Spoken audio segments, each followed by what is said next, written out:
Hello, everyone. Welcome to our speaker series interviews. I am Debbie. I am with the South Florida NCGR chapter, and I'm excited to be here today with Moses Siregar, who is our upcoming speaker. So we're going to learn all about him and all about the cool things he does. In case you don't know, he is one of the top holistic location astrology. I'm going to call him a guru because I've already talked to him a little bit and it is fascinating. Fascinating.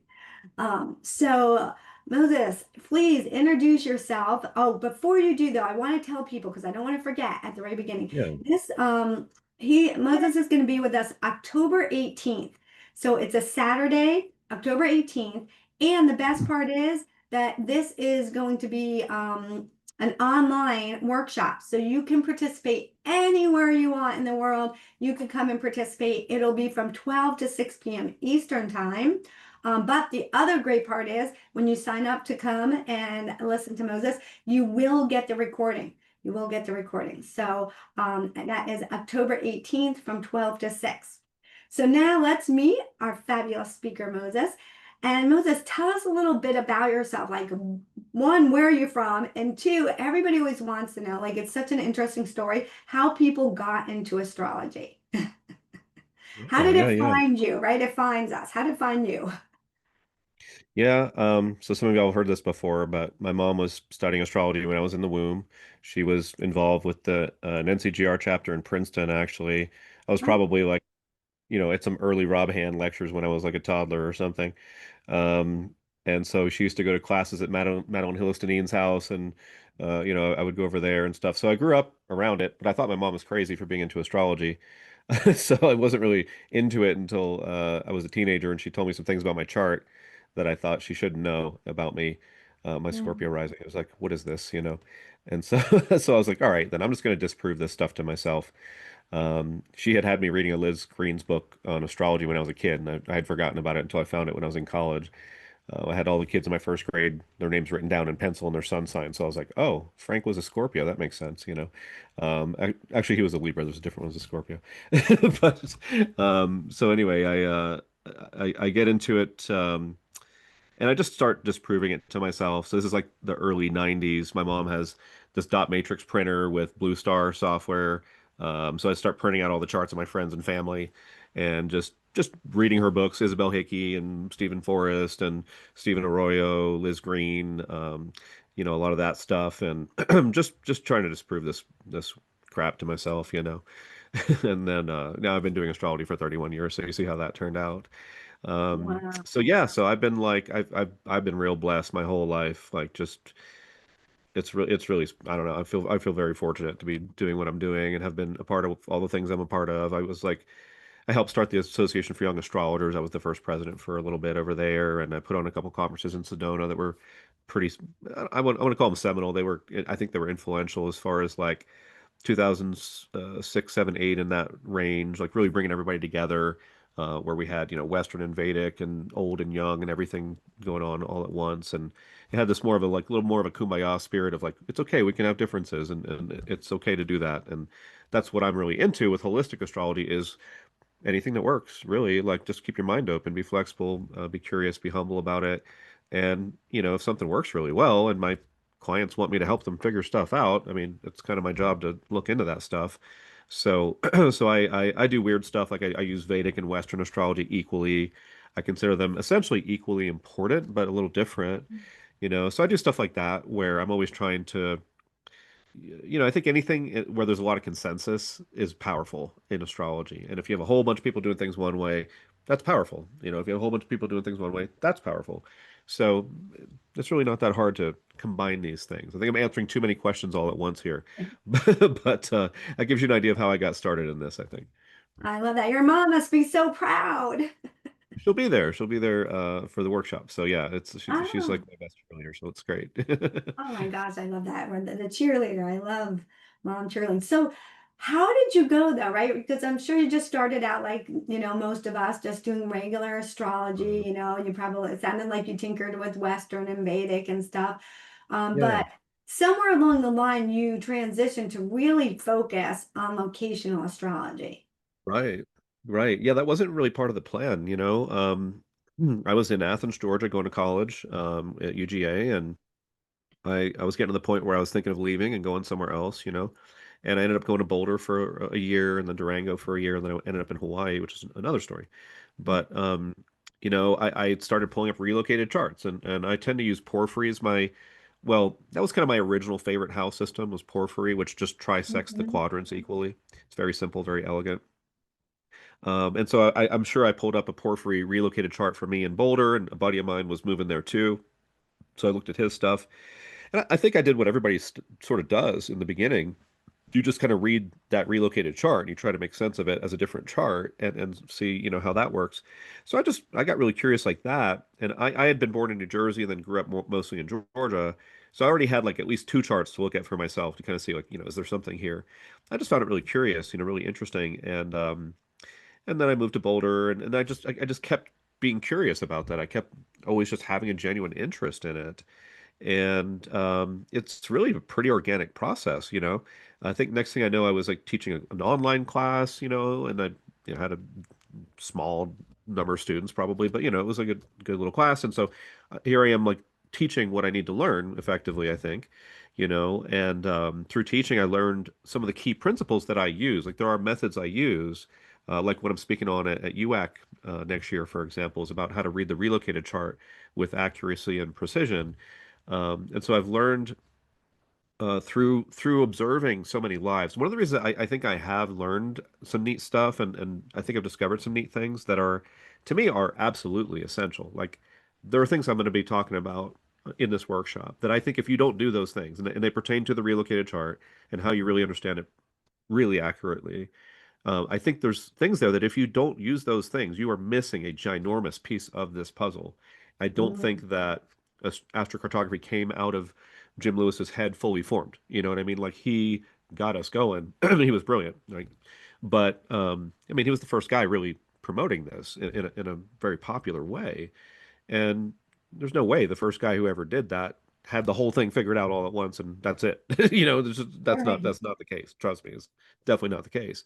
And I'm certified through the Jim Lewis Foundation Continuum. You know, I think it's a great thing for everybody to do. Um, but he didn't really use the relocated chart a whole lot, you know, and it wasn't really a big part of what he did. I mean, so I part of what I did was I was always looking at relocated charts, in addition to the other things you'd find on the map. Well, when I did that, I started to notice some things that no one had really taught me exactly, but it was just apparent from people's stories. So now that I've been doing astrology 31 years and locational astrology about 20 years, you know, I think I've seen about 30,000 places where people have actually lived, and I got to ask them questions or read their notes. And that's what my intake is typically like. Like you'll send me like a history. Oh, I lived in New York City for these 3 years, and this is what happened there. And then I moved to San Francisco, and I was there for 5 years, and this is what happened there. Right. So that's how I prepare for everybody is I study their autobiography. I study their history. Okay, and I try to track all of that. And if any of it doesn't make sense, I usually ask them questions like, "Oh, I thought this would have been better in this respect. You know, what do you think about that?" And often there's things that they left out of the story that kind of round it out better, and it makes more sense. But I'm really experientially based. So I'm telling people things where I can say, you know, I've seen this dozens of times and it seems like 80% of the time it goes this way, you know. So I just have I think compared to maybe some people, like I just have a lot of practice, a lot of those anecdotes, a lot of those examples I've seen by trying to just see an absurd number of places that people have lived and understand what really how that really works. And then over time, like a real system emerged out of that I didn't like intend to create exactly, but it just became this thing that had its own internal logic. And I think it is an elegant, simple kind of logic. Like I'm into words like elegant and simple. I like elegant and simple. And I think when you have something that is truly real, like based on real astronomy, and elegant and simple and has an internal logic that's consistent with astrology, it's remarkably powerful. It's like the skeleton of what we're doing. It's the structure that, you know, you can always add more cool stuff on top, but I think I've kind of boiled some things down to a bit of a skeleton like that. And I have this, I have my lecture title up from UAC on the screen. Should I do the screen share now, or what should we do here? Sure. Do you want to do the, I really think one of the fascinating stories, and I haven't heard it yet, I can't wait to hear it right now from you, is that a lot of people want to um, find the best location to find love. And I know you shared with me that you kind of use this methodology to find your wife. Yeah, that's true. Yeah. So yeah, so I'll tell that story. I've told it before, but it is my best one, so hopefully y'all can appreciate it. But this is just the Yeah. description for that talk I'm giving at UAC. I'm just going to give that real Okay, quick, and you yeah. can kind of get a sense of, It's just as our typical assumption for some odd reason is that one ought to only rely on one house system. Grounded in his work, studying over 20,000 relocated charts, is probably over 30,000, but a lot of times I just say 20, where his clients had already lived. The triangulated houses approach, this is my thing, triangulated houses, involves using equal house, porphyry, and whole sign houses, along with a precise method involving their house cusps. This method has emerged, transforming the houses into a much more accurate and detailed three-dimensional space rather than a much less useful and flat one. mm, So that's a little teaser. I'll definitely be showing y'all some of this here. I have an example too I can show you guys before we're done today, probably too. So yeah, I'm going to go ahead and just pull up my chart, roughly what was going on here. I'm going to go to the day I moved to Hawaii in 2000. It was May 6th. Some of you might remember there was a Jupiter-Saturn conjunction around May of 2000 in Taurus. And so that happened to happen right across my descendant, right above my descendant in my seventh house. If you consider that the seventh house, I guess we all pretty much do that. But I don't remember exactly the time I got there. I'm going to put 12 noon. That's kind of roughly about it. And I flew into Hawaii at that time. So I'm just going to put the transits up. This one I will give more credit to the timing probably in this one than the location, but the location, ah, is interesting. Okay, so I was born with Venus stationary in Virgo, direct, but 2 days before it went retrograde. And then the woman that I met on May 6, 2000, when I flew to Hawaii for the first time, she was born 4 days after me in the same year, 1975.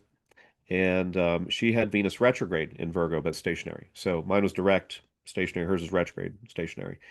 And our Venus is like the same degree in minute almost, even though we're 4 days apart, which is really hard to pull off. You got to be born on equal distance from a Venus station to make that happen, which is, how that worked out. But this is actually what I looked at in my chart that day. Now, I know a lot more about astrology 25 years later, but this is what I was looking at 25 right. years ago. And so you can kind of see what I was going for here, right? So there's the Jupiter Saturn conjunction about to happen in my seventh house. And I actually Yeah. waited until the sun rose above my descendant into the seventh to kind of kick that off. And I did pick the flight so that it would land after the sun had left the sixth house in this house system and gone to the seventh. And there's probably a few other little things here and there, but that was kind of the biggest part of it, really. And there was a whole bunch of planets in Taurus, as you can see, and I'm a Scorpio rising, so Taurus is my seventh house. If you think Yeah. of whole signs as well, so I had this moment, right? And I was like, okay, wow. And then a buddy of mine was on Maui. He'd already moved there. And he said, hey, you can come out and stay with me until you find a place or something like that. So I said, okay. Well, it turns out my Venus in Virgo that I was just telling you about was rising in the first house in Hawaii when I was born. I'll show you that relocated chart. So I have this very loud Venus in Virgo in my chart, and it was rising right there in Hawaii. So I'll tell you the slightly longer version of the story because this part is really interesting, I think. So I go there and I'm into Tibetan Buddhism at the time. There's a Tibetan Buddhist center there, and I go to the Tibetan Buddhist center, and literally there's a guy, it's like a movie. He's sweeping up the front of the doorstep. He's literally the old master from Tibet. He died within a year of this, I think. He wasn't around much longer. So I caught him at the very end of his life. And he looked at me, and I just flown in from the mainland, and he looked at me and he said, "You sit 2 hours meditation." And this is like Yeah. a Buddhist, master from Tibet. And I'm like, okay. So I did it, right? So I just sat for 2 hours. And because I did that, it changed my plans for the day. But my buddy was going to take me to the Hana side. And instead, we went to this dance event. And that's where I met my partner. We literally danced into each other's lives. We live in a duplex right now. She lives on the other side. We're divorced. We were together 19 years. But we co-parent well together and stuff like that. So anyway, it was Venus in Virgo rising, and she also has Venus in Virgo, as I was telling you. And then she's also Virgo rising in her Vedic and her Western chart. And she has the moon in Virgo in her Western chart. So she's quite a Virgo, right? And so Yeah. in that sense, you can really see the Venus in Virgo that came right into my life right there. And I mean, man, I can tell you some wild stuff. Like we met like this, okay, the North Node on Saturn in Cancer, which she and I both Mm. have 4 days apart. When we sold our house 18.6 years later, that happened again. The North Node did a complete Uh, revolution just like that. yeah. Right now, Jupiter is stationing on our Saturn. Jupiter's about 23. It's not stationing yet, but it's going to station about at 25 Cancer. Well, she just got a house, partly with the child support I've been paying her for years. She saved that up and she got a house. And we're talking about possibilities of I might even end up living over there and saving money together or something like that. So that's the Jupiter station on the Saturn, that's always seems to be connected with with what we're doing. And when we had our Saturn opposition, we were getting divorced. And it was the actual exact day that Saturn opposed both of our Saturns to the exact most perfect midpoint. We were in court. Wow. We only did 2 hearings. We were in court the second time, and we figured out our child support and got all that figured out. But it was exactly Saturn opposite Saturn for both of us. And so this is a really interesting placement. Now, this could give you an idea of a little bit of what I do with holistic astrology. See, if you see a planet about 25 degrees of a cardinal sign, like I got Jupiter at 24 and Saturn at 25, well, I do Vedic astrology too, right? So if you look at my Vedic chart, you'll still see Saturn in Cancer and Jupiter in Aries because you subtract about 24 degrees to get the sidereal positions, Lahiri. And then because of that, let's say they're like 0 or 1 degree of a cardinal sign, they end up in the same sign in the Navamsa chart, which is the ninth harmonic chart. So basically, if you look at what I consider my three natal charts, which is my Western chart, my Vedic chart, and my Vedic Navamsa chart, those are all like to me, those are your big charts. Like if you're going to pick a chart to Right. represent you, it's those three. Well, I have Saturn and Cancer in all three of them. My ex-wife has Saturn and Cancer in all three of them, and she and I both have Jupiter and Aries in all three of them. So that's like that should define us because it's in every type of astrology. And that's part of what I look for is like, oh, what's the consistent thing we're seeing here and here and here? Okay, now, kind of a rule of three. You see it 3 times, it really means something. So her Saturn in Cancer is on her 11th house cusp. So Jupiter's coming to that, and what's she getting? She's getting her wish fulfilled. She wants to get a home. Boom. Okay, Jupiter's coming to my Saturn. What am I doing? I'm speaking to the astrology group I've always wanted to speak to in South Florida that I've always heard is really great. Okay, that's part of it. But who knows? Maybe I'll end up somehow living over there with her or something. I don't know. But mine is at my ninth house. And the ninth house is largely your dharma. It's a lot of what if you're blessed in this life to get to do good things for people and help people, you'll see a lot of people have things at the ninth house cusp, at the end of the ninth.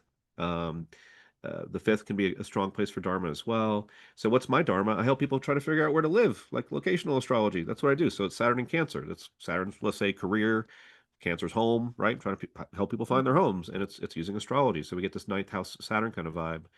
And this is a way of introducing myself briefly to you. And you guys speak astrology. You can follow me a little bit Yes. here. So you can see I got this Jupiter Chiron conjunction in the sixth house in Aries. They're in Aries in the sidereal as well. So, where Jupiter is in your chart is a place where you have one of your gifts. Like God gives you some kind of gift or whatever you believe in gives you some kind of gift so that this hellscape that we live in is more bearable and maybe even wonderful sometimes. And so what's my gift? I'm in the trenches. I'm in the sixth house. I work with a lot of clients and I haven't really focused on being an influencer or something like that. So I've kind of taken the tortoise route where it's like I'm just working with people every day for decades. And man, has that taught me an awful lot. And there's so much about this that the main community, the main consensus is just way behind the times, understandably, because again, I've been in the trenches figuring some stuff out for a while, and I'm happy to come and share that with you guys and at UAC next year. And I have classes online, and occasionally I write stuff online as well. But this Jupiter Chiron thing, okay, well, there it is. That's my daily grind. That's my daily work, right? And it is my niche and it's my thing and it's my system. And I didn't really mean to create a system, but that's the way it has gone. And so this Jupiter and the Saturn, they're very connected. And so that's how you tell the story of my life. You go, okay, well, Saturn's in Cancer in all three of these charts, very ninth house. Jupiter's in Aries in all three of these charts, very sixth house. And there it is. So if you come to me, what I have is I've spent a whole lot of time hidden away to some people, I suppose. I mean, there was a guy who recently he asked ChatGPT who the best was at this, and he was in Israel and he found me through ChatGPT telling him to come to me apparently. So apparently ChatGPT knows about me, but you know, a lot of people do. But I don't really try to get out there and promote myself as much because I have work. Like people find me. I have good word of mouth. I have repeat clients. Like I mean, some of the best astrologers in the world refer people to me for locational astrology. I'm really fortunate like that. So that's what I do. I sit here and I help people every day as much as I can, hopefully, you know, knock on wood. And then, you know, people tend to find me, but through doing this, I'm transitioning into a new phase of life a little bit, maybe, where I'm going to be revealing more, teaching more, doing a little bit more with that. My son just progressed into Libra in my secondary progressions. Wow. For the last 31 years, I've been a progressed Virgo, and guess what? I've been doing astrology for 31 years. So that's kind of on the nose there. But now I'm trying to figure out how to be a Libra, and it is interesting. It is a different kind of feeling. Um, and so yes, I'm looking at how to do some new things. Awesome. That is so awesome.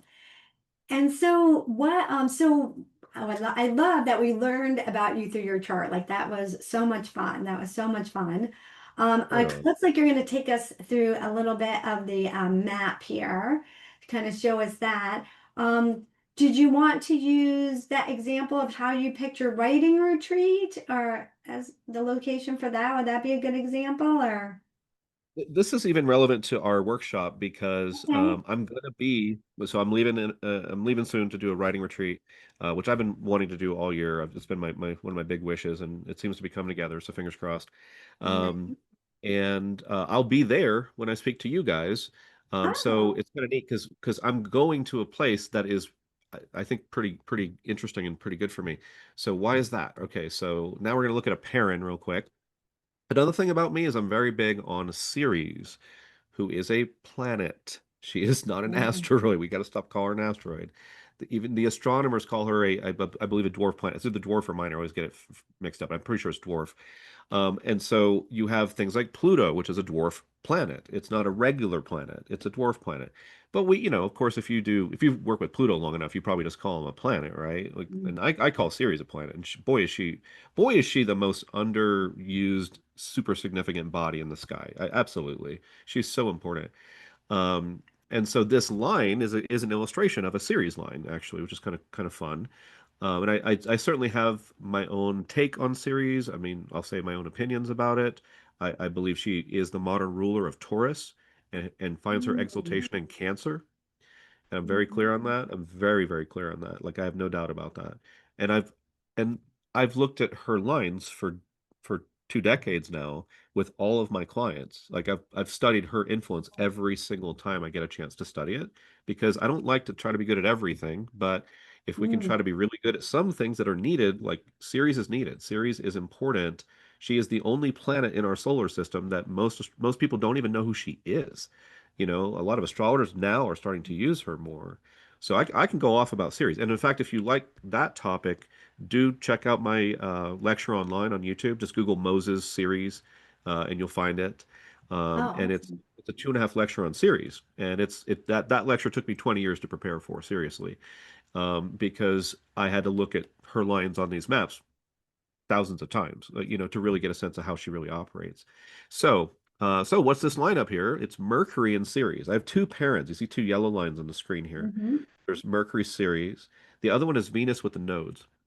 And man, I can tell you all some stories on this one. So parents are really fun because you go right to where they are, and it's like you've rubbed a genie's lamp, and whatever the planets are, there's always two in a parent. There's always like two things that are combining. Those things are popping out of that genie's bottle, and and they're gonna dance with you one way or another. So this one is Mercury Ceres. All right. Well, we all know who Mercury is. Okay. Let's call him our creative intelligence. Ceres is the perfect grandma archetype. She is the earth mother. She's the grain goddess. She is the one that wants to feed everybody, buy all the toys for the kids, have a good time, connect with the earth. She is a really super duper positive influence for people. And in general, people's happiest places on earth, if you had to guess, someone tells you some random place they traveled to one time that was lovely for them. I'll bet you there was a Ceres line there. I'll bet you if I had to pick one planet, I'm picking Ceres. That's the one most likely to show up there. So she's really useful because she's so positive for the most part. Now there is a shadow side to her, like everything, right? The shadow side of Jupiter is he has male entitlement around sexuality. You'll see stories around Jupiter that look like that. So nothing's always good, right? I mean, everything is always like interesting and mixed, and I get in trouble sometimes using words like good and bad, um, but Ceres, I mean, she has a shadow, which is that she loses her daughter to her brother Hades every winter, and he takes daughter to the underworld, the famous rape of Persephone, and so she has a grief and loss story, and sometimes she get involves separation from children. So series lines are easier to recommend for me for people who don't have kids. Because if you have kids and you live on a series line, now you've increased the odds that you will have separation involving them somehow. So it's not always good, right? But that's kind of it's not the first thing I think of with Ceres. I generally think of her as this massive abundance symbol. And that lecture that's on YouTube goes into that and how I learned that from Kelly Lee Phipps, who was like an astrological brother of mine. And he was the one that said she rules Taurus and she's about abundance. And I decided to test his theory. He's passed away, Mhm. sadly, but 10, 11 years ago. And so I decided, okay, well, he was my homie. I'm gonna test his theory and see if he's right. That series is where the abundance happens for people. I was surprised at how right he was actually on that one. Wow. He was brilliant. And he had Ceres in Taurus in his fifth house. I have Ceres in Taurus in my eighth house if you do my Vedic chart. But anyway, Taurus is a pretty good sign for Ceres. Usually, you'll see like that's more like a rulership type position for Ceres usually.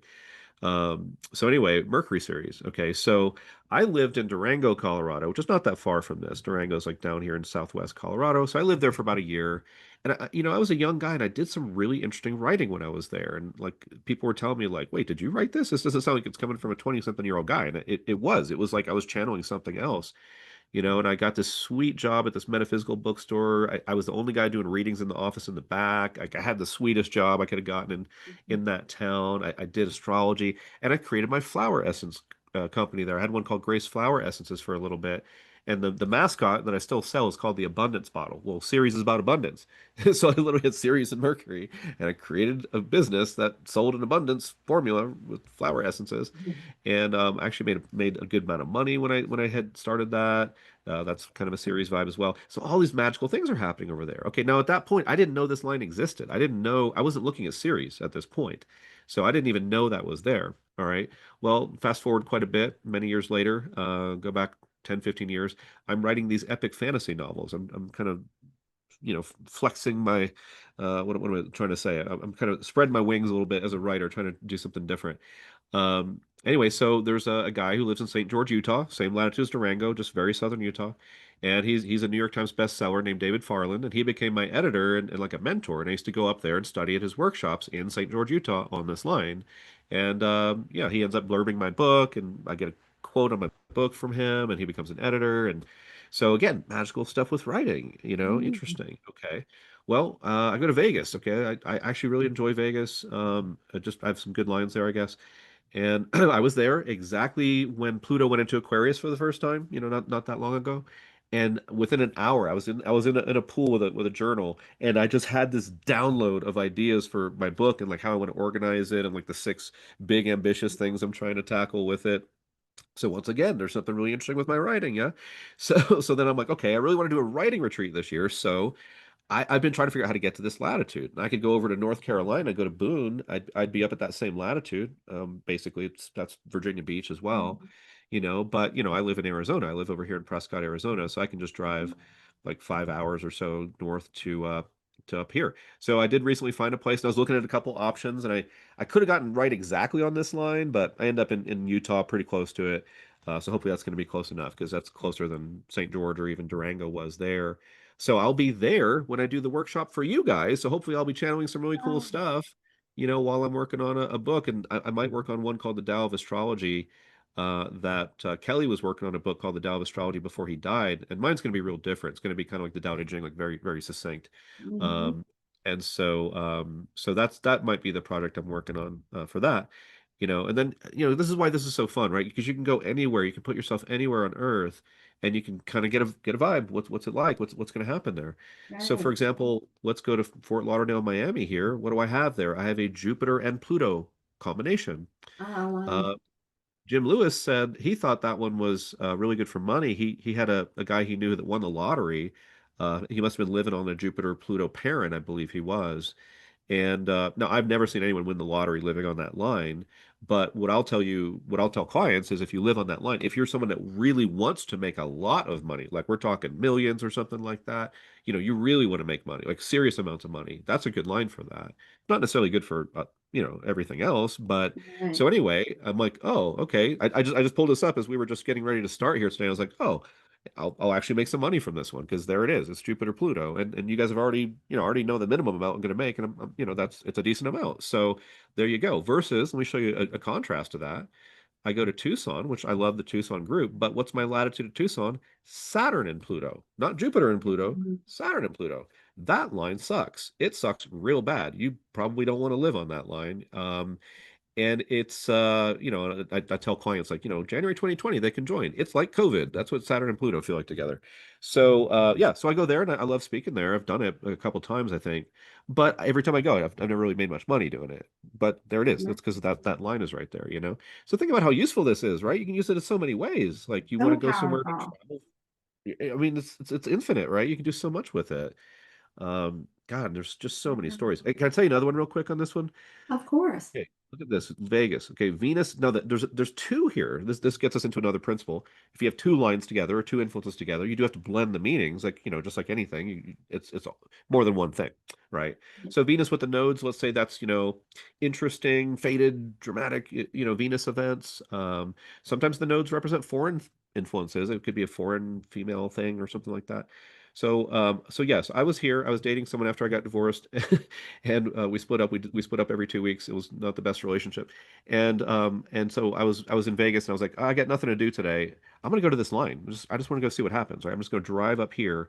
Well, it turns out there's nothing up there. There's like a place you can go do a hike like for a mile, look at some plants, and like watch a video about the local desert. So I was like, well, that's the only thing I can go do. So I'm gonna go to this place. I drive to this parking lot, and I sit in the parking lot with my dog. And I literally just basically like, okay, universe, show me the Venus. What Yeah. is it? Sure enough, within 15 minutes, a couple women walk up. They're from Malaysia. They're Muslim, and we hit it off. And they go take me to eat Malaysian food for lunch. Later that night, I went out dancing. I met a woman from Colombia. We dated for a minute, and so she lived on this line in a place north of Vegas, in this neighborhood that's like northwest of Vegas. So now we see Venus with the nodes plus the Mercury with the Ceres because I make friends and we have lunch together eating Malaysian food. That's Mercury Ceres, but it was literally two foreign women. Well, Right. three if you had the Colombian. So I mean, all that happened in a day because I was like, okay, universe, let's see it. Let's see how this works. So I find these parents are just endlessly fun like that. But there's so much that's so fun. And we won't be able to cover it all in our 6 hour workshop with a lunch break, but I'll get you started and we'll do some stuff. Um, Do yeah, you there's want do just you want to share a little on that just so that they know like what should we expect? Should we be bringing our charts? What do we need to know for this workshop? well, I know you were gonna ask for people that might want to have the charts looked at or used as examples, right? So I think you're gonna put out a call about that. Yes, so yeah, so we didn't tell them yet, but I'll let them know now because since you, Okay. but absolutely, when you sign up for this workshop, Moses has so graciously said he would do some live ones because it's always nice to learn from real life examples. And so if you are interested, after you sign up, reply and send in a copy of your chart, and then maybe you'll be one of the lucky ones that we get to look at. We can learn from you. Yeah, yeah, I love the examples. I do. Yeah. I love getting in all that nitty gritty. So yeah, that'll be fun. Um, So you're gonna, and because you have like your own methodology, like you're like this is gonna look different than maybe what they might have learned if they've taken like just yeah, a general astrocartography class. yeah, definitely. And that's actually it's a little challenging for a lot of my students, too, because it's kind of hard to take something that you think you already know pretty well and maybe do know it pretty well, but then see it the same thing but see it differently. Like, like the way I read a chart, right? I have this triangulated house approach and I'll use an equal house chart and a porphyry chart and also consider the whole signs. And it's really not that hard. Once you get used to it, it's really not that hard. And see, porphyry and equal house, they use the most elegant, simple way to divide. I think those three house systems are the most simple and elegant. Whole sign houses, I mean, that is the most utterly simple thing ever. Right. Um, and then you have equal house, where you have every house is 30 degrees wide because you use the rising degree on every house cusp. That's pretty damn simple. Like that might be simple number two in the pecking order there. And the third simplest is maybe porphyry, because you trisect the quadrants. You just divide them by three. There's nothing terribly, arbitrary about it. It's the most simple, elegant math you can do. So getting people to look at a chart in that way is very hard for people that are very used to seeing them in a different way. And I don't mind if you use a different house system, like you might use Placidus or whatever. That's cool. Really, I mean, I think that's cool. But if I'm going to teach you a method that I'm going to say you can count on this, and it's replicable, it'll work. And if you don't do this, you could like make a recommendation for someone and kind of ruin their life if you get it wrong. That's where this is really heavy. It's really heavy stuff Yeah. because the astrology reflects your life. That's what astrology does. It's a big mirror. It just reflects you. It just reflects everything. It's just a way of seeing everything in this, mysterious archetypal language. The better you get at knowing what you're looking at, the more you can see the problems as well as the benefits. There's an example I've used before. I had this client and they had a lot of health issues, and they went to a place where they had lived in a lot of places where Saturn was near their sixth house cusps. And Mm. again, I'm using equal house and porphyry for that. And they had a lot of health issues, right? But they go to this one place. It was actually Durango, if I recall. And they had a really serious stroke, and it was a really bad event for their health. Well, in that place, you would have found Saturn exactly on the sixth house cusp using the equal house system. I remember it now because it was also quincunx to the ascendant. That's another way you could put it, Mm. right? So Saturn is at the sixth house, but quincunx to the ascendant, 150 degrees exactly. And I mean exactly in this case, same degree Mm. and minutes. It was stunning like that. Um, Now, to me, I don't say Saturn's quincunx the ascendant, although it's not wrong to say that. I would say Saturn is activating the sixth house with 100% potency. And that's where they had the really bad stroke. So if you're Mm. not looking at that, and I'll bet you're not, you might Right. be, you might be. I mean, you got some smart people over there, but most people are not thinking of that, right? But let's say you're not looking at, let's say you're looking at the astrocartography lines, maybe you're looking at parents, maybe you're looking at local space. You might even be using the relocated chart, but you might be using a different house system, or you might not emphasize the cusps in the way that I do. Well, you might miss that. But I mean, I would see that, and every time, 100 out of 100, I would go, this is really freaking serious. And this was a person that had Saturn in Taurus in their tropical, but Aries in their sidereal. And that means that Saturn's fall. Saturn is, Mm. there's a whole story to that, but Saturn's fall is in Aries. It's an interesting placement with benefits and challenges. It's not bad, you traditional astrologers. It's not bad. It's actually a tremendous gift with some tremendous challenges. That's how you have to understand that. And so in this case, it was a stroke. It was pretty bad, to be fair. But that would have been a symbol of, oh, this Saturn can cause some damage when it wants to. It can make things pretty intense when it wants to because it's in Aries. That's how it works. And it's also full of gifts. It really is. But that's another story. We'll get into that too. But this is the kind of thing. If you're not looking for that stuff, there's stuff that's right in front of your face that it's so easy once you get it. If you're not paying attention to it, you could recommend a place to someone and they could have a life-ending stroke. This person didn't die because I was still working with them, but that person might not have survived that. And so the Mm. level of responsibility you have in this work, locational astrology, is way more than typical astrology, I think. I Yeah. mean, medical astrologers can take on a lot of responsibility as well, but this one is, man, is it a big freaking deal? And if things can be real ideal in the ways you want, they can be really not ideal. And so if you do locational astrology, if you're hearing my voice, I'm challenging you. You have to learn a little more, because the way you're doing it, unless you've learned these things that I teach, you're missing a part of the puzzle. You're missing one of the essential links in the chain. And therefore you will make mistakes, not because you're not a good astrologer, but because you don't know enough yet. Because, you're still doing something that came out of the 70s, and we're still figuring this stuff out, frankly. And that's my job here, is to try to figure it out. And hopefully we don't get people harmed by our work, and hopefully we help people with our work, and that whole thing. So there's a lot of ethics to talk about too with this kind of work. Yeah. Um, but yeah, and I have like just a recent client. example too. We could look at a little bit. But this is just someone here. Okay, here's their natal chart. Looks like this. And now what you'll notice here is the sun is about 3 degrees from her ninth house cusp, 3 Leo to 6 Leo. Okay, so to me, that's an activation of the ninth house. You might be looking at this and thinking the sun is in the eighth. Well, it looks like it is. But remember, Ptolemy has this 5 degree rule on the house cusps. I Mhm. figured that one out essentially independently, like because I tested it and I tested the numbers.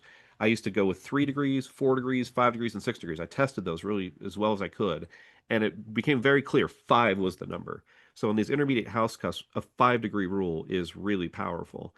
And so it doesn't matter that it's behind the cusp because it's at the ninth house cusp and it's within 5 degrees of it. So it's really, really, really, really a ninth house sun because it's with the cusp, right? So then if you use an equal house chart, right? She has 29 of Scorpio rising.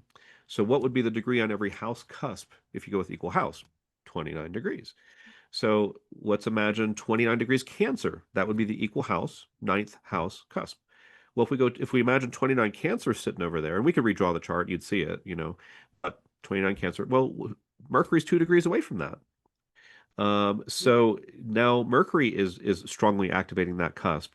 If you do the math, the sun is 40% strong here and Mercury 60% strong here. I'll explain that in the workshop. So part of what's really nice about this is ninth house sun, ninth house Mercury. The ninth house is the place of your good karma and dharma, and it is fortunate. Some things can happen there that are challenging with fathers and gurus and teachers, but mostly the ninth house is smooth sailing. It's not a hard place whatsoever for the most part. So when things go there, they go to a good place and they are uplifted by that. So if you have the sun at the ninth house cusp, you have better men in your life. You know what this woman said about her ex-husband? She liked him. They're still friends. Like I don't hear this from a lot of my female Yeah. clients or male clients probably for that matter either. But when you have one of these ninth house cusp suns, you're more likely to pull in a decent guy, guy who's got some Mhm. integrity, and so she speaks very well of her ex-husband that she's still friends with. Mercury's there too. She's very smart. She's actually in charge of like this aerospace company, and so she does all that. Well, she had been considering going to this place. Let me show you this chart, Fairhope, Alabama. Now that there's some people who might buy her company, who are from Fairhope, Alabama, and she could sell the company to them and then move there and still work over there. But look at how different this is. We'll look at the Sun and Mercury. We're just going to focus on those guys. Well, the Sun is at 3 Leo still, of course. And the eighth house cusp over here using Porphyry is 2.5 Leo. So now we have a Sun eighth house story that's more than 80% strong. That's one of my top deal breakers. If I see the sun or the moon right here at the eighth house cusp, it will take a lot for me to recommend that to anybody. And I'll tell them, like, Mhm. this is actually pretty serious and you should really consider whether you really want to be here because this is the most intense house for the most part. And if you put a giant spotlight on the most intense house in the chart, guess what happens? I get difficult things happen. There are good things that can happen too, yes, but this is the kind of thing that scares me. And I've seen 30,000 places where people have lived. That's how I can say this. But also look at Horizon here, 27 Sag. So what does that mean? Think of the equal house method. 27 Sagittarius. Now we're going to put 27 on every house cusp, right? Where's her Yeah. Mercury? 27.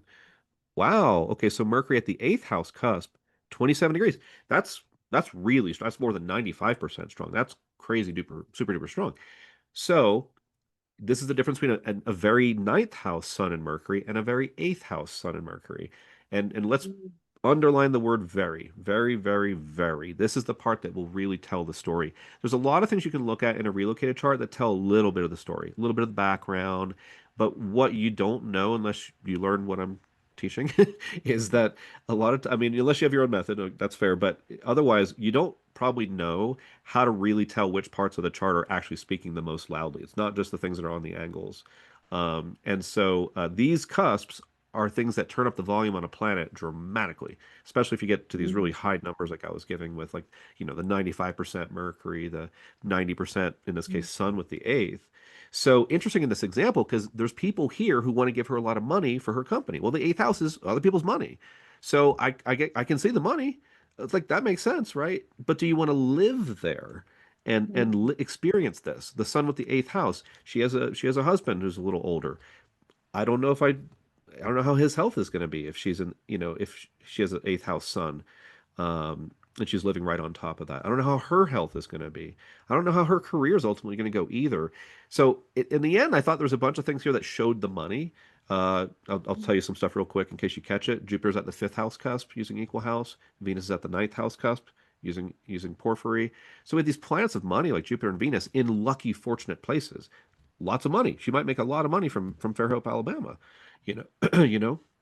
But again, does she want to live there? And I had to give her like very serious cautionary. I'd be really careful about living there. If I did it, I'd try it, see how it felt. I'd spend more time there, see how I felt about it. I'm not saying don't take their money, but I would have, and I had to kind of go on Maybe about it. work remotely, right? Like I'll sell the company and I'll work remote from my good location. Yeah, yeah, and also look at that. Remember, I was talking about how Saturn and Pluto are kind of weird. Oh, sorry, that's my map. Let me switch to hers. Um, her line right about there is this one here, Uranus and Pluto. Uranus and Pluto might also give you a lot of money, but do you want to live with Uranus and Pluto every day? No, you Mhm. probably don't. I met and what's right below that is Saturn and Pluto. So that was actually like, I wonder if she will get the money because Saturn and Pluto are nearby too. But yeah, but that's an intense line. I met someone who was in alcohol drug recovery, and she was living on this line, and I was like, isn't that really intense?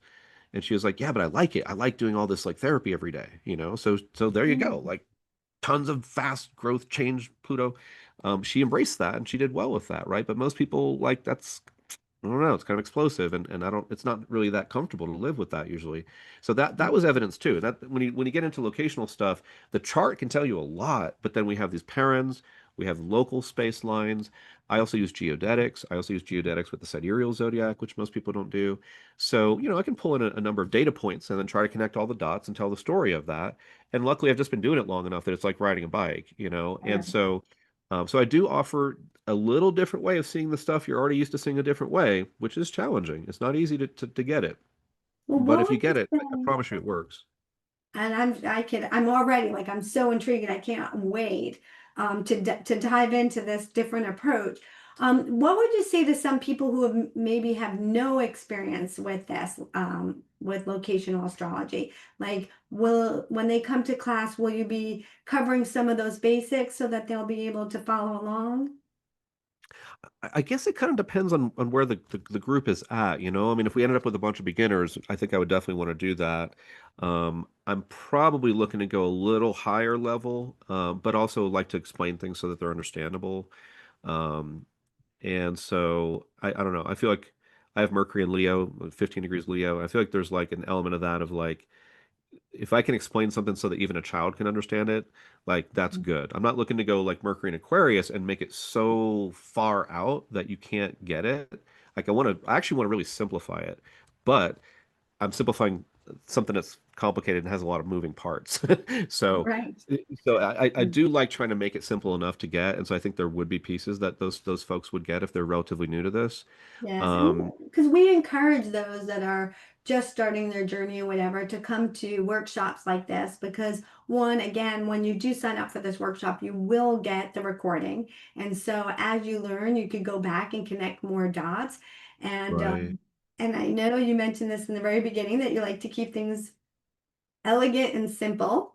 And so I have a funny feeling that you will probably, the way you teach, you seem very methodical in the description and explanation. So if you are, don't be afraid to join us. Like I said, again, you'll have the recording and uh, we'll have some opportunity to set some foundation before we start diving in. And the other good part is you'll have no bad habits, right? You won't have to worry about coming from some other system and trying to retrofit this. You'll get to start from nice, clean scratch.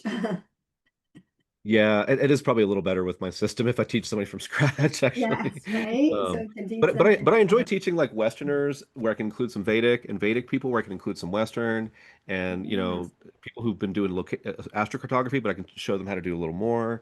So I don't know. I like trying to tune it up like that. Yes, it sounds like we're gonna have a lot. I can't wait.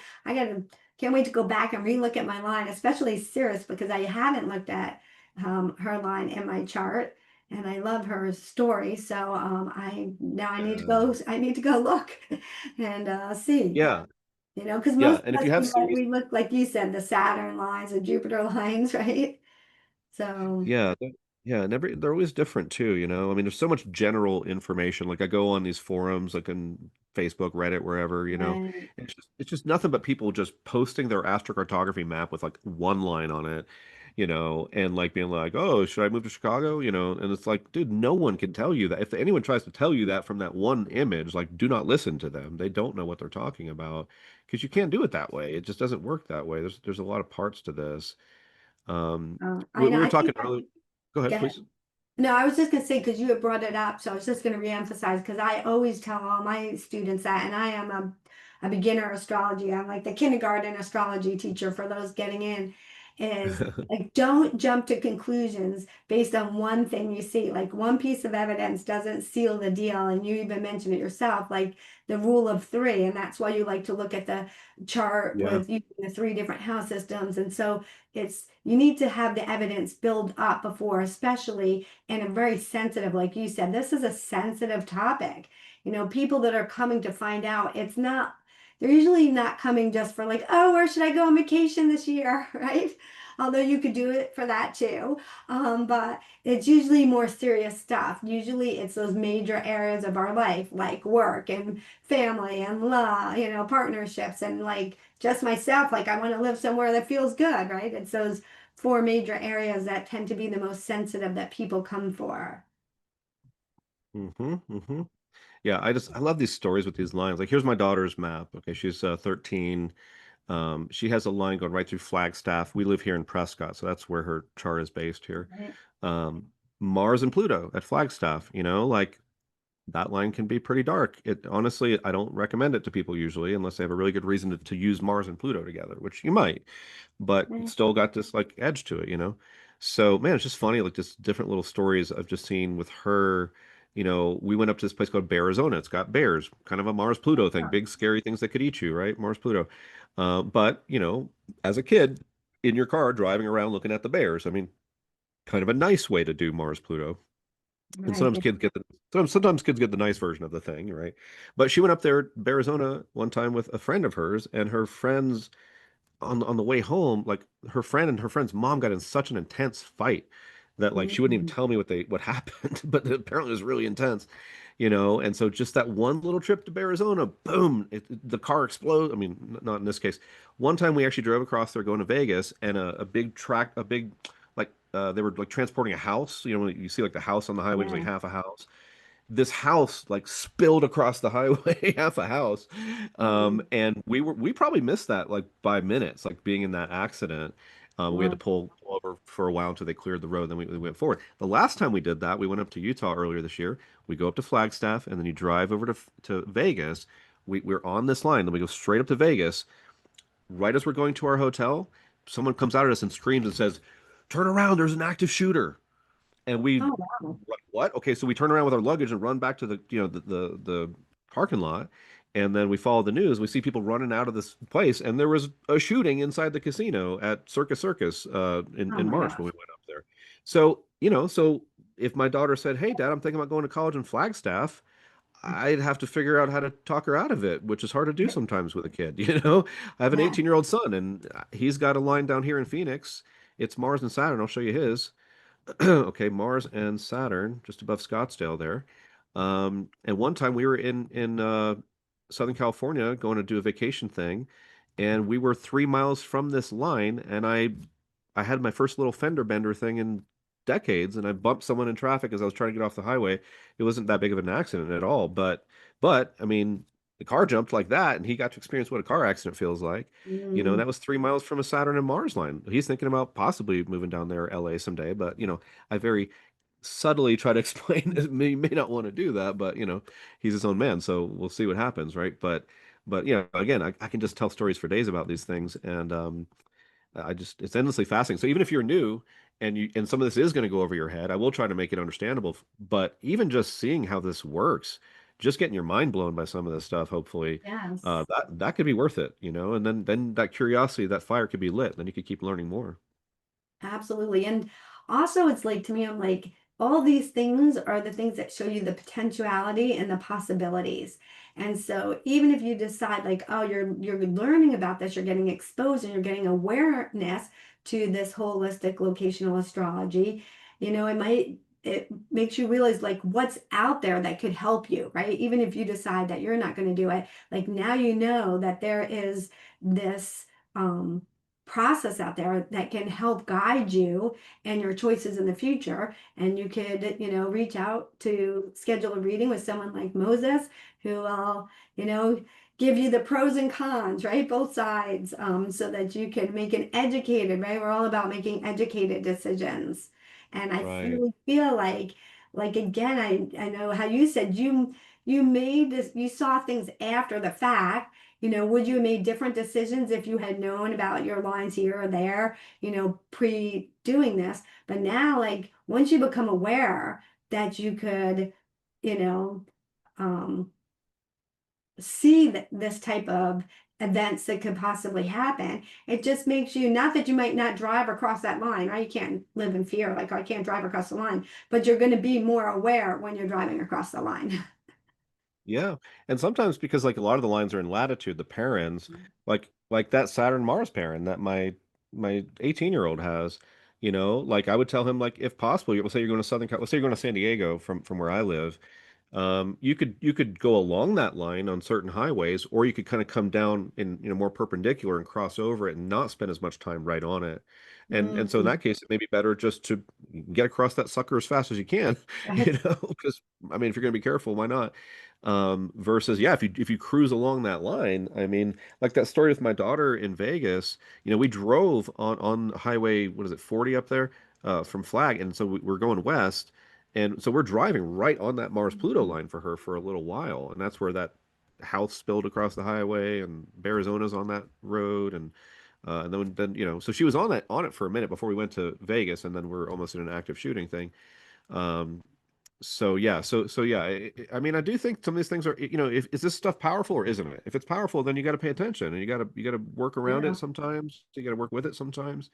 But if it means a lot, then you got to respect it, right? I mean, I do think that if you get enough, you get a rule of three on a place, or there's just strong enough evidence on things, you got to be real and say, look, I think this usually works out this way, this way, this way. It's not that good usually for these reasons.